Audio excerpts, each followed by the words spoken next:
Hello and good morning, everyone. My name is Peter Barber. I'm primarily a professional opera singer, music producer, bass vocalist, and host of the podcast Vocal Arts with Peter Barber. It's a little before 7 a.m. here in Phoenix, Arizona. Got some nice morning light coming in the window. Got some coffee. Had this incredible bass gang merchandise.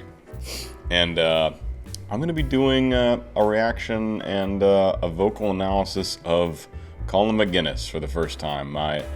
My good buddy Colm, who I'm going to get on my podcast, but he is difficult to nail down for a session. We've tried multiple times to coordinate, just haven't figured it out yet. So Colm, if you're watching this, it's time. It's really time. Anyway, this is my first video I've ever done for Colm after tons and tons of requests for it. I think he has such an interesting and he's wicked talented as a singer and as a composer primarily, actually, is his main thing. He has a really interesting voice. His low notes have a really unique quality to them, and he has crazy upper range, especially his upper chest voice, insane. He can do the gritty rock belt kind of stuff. Really wicked talented. So looking forward to kind of breaking it down. I don't remember what he does in this cover vocally. I probably haven't watched it since it came out, but I think this is his most popular video ever, and like the first, I mean, did he kind of start the Hoist the Colors trend? He might have, I don't know. Anyway, let's go ahead and dive in after you guys like and subscribe and leave a comment and consider joining my Patreon. All right, let's do it.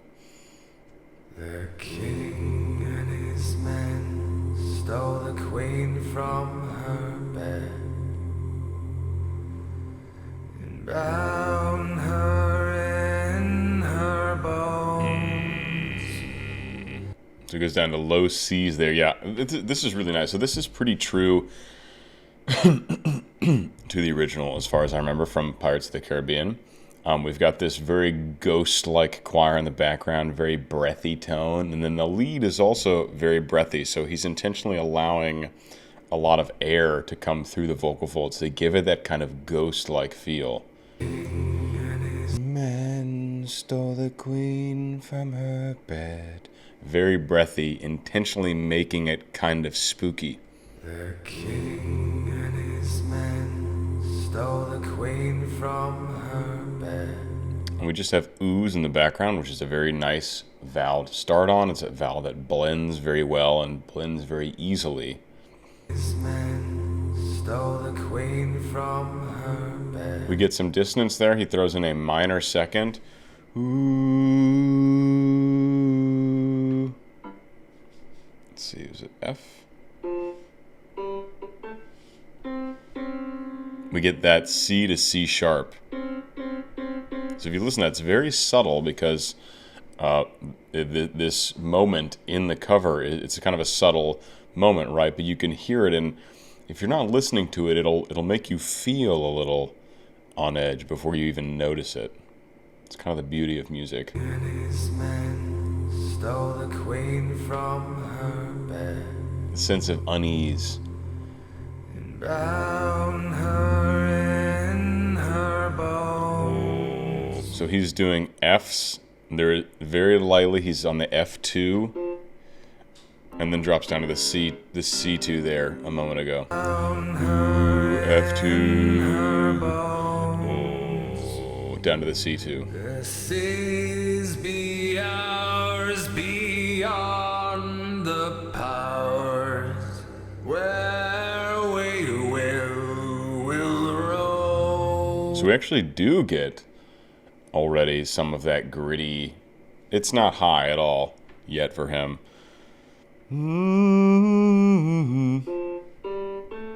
Just up to A flat 3, so this is nowhere near the top of his range, but we are getting more power, we're getting more vocal fold closure, and we're even getting some of that gritty growliness that Colm's voice does so well. The seas be ours beyond the powers where we will roam. Yo ho, ho,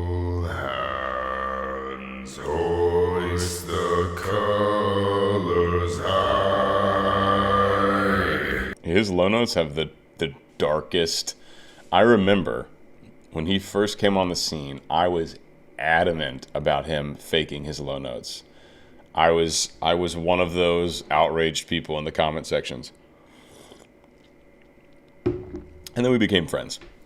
But I did not believe that quality and color was possible for his voice. I just didn't think it just sounded exactly like it would sound if you were in a digital audio workstation and you just modulated it down without accounting to make it natural sounding. You just tuned it down, and it just sounds like so cavernous and dark. And he gets this by lowering his larynx, tons of pharyngeal space, pulling the tongue back.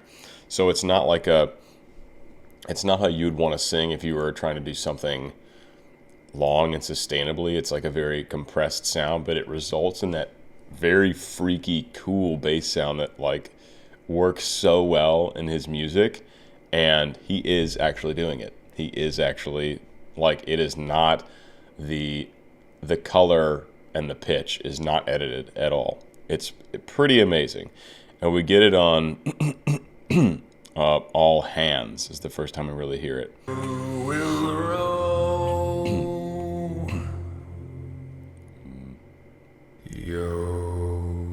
Oh, so that first one's pretty relaxed.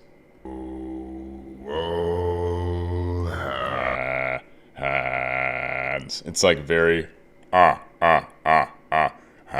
It's very compressed and darkened, and it's freaky. It's like basso profundo octavist sounding chest voice.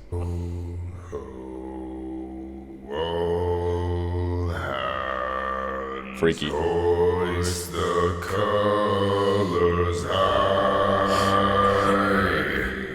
Heave ho, thieves and beggars, never shall we die. And he adds the upper octave in getting into that more powerful mode of singing that Colm is so well known for. So we've got two things. Well, we'll get more hopefully of the upper chest voice later, but we're getting one thing he's really well known for, which is this low freakish bass stuff, and the other thing he's really known for is like powerful high chest, gritty, rocky kind of belting. Yo ho, holds together, hoist the colors high. And so it's he's added an upper harmony now in that the higher he gets, the more it gets into that crazy belt mode. The colors.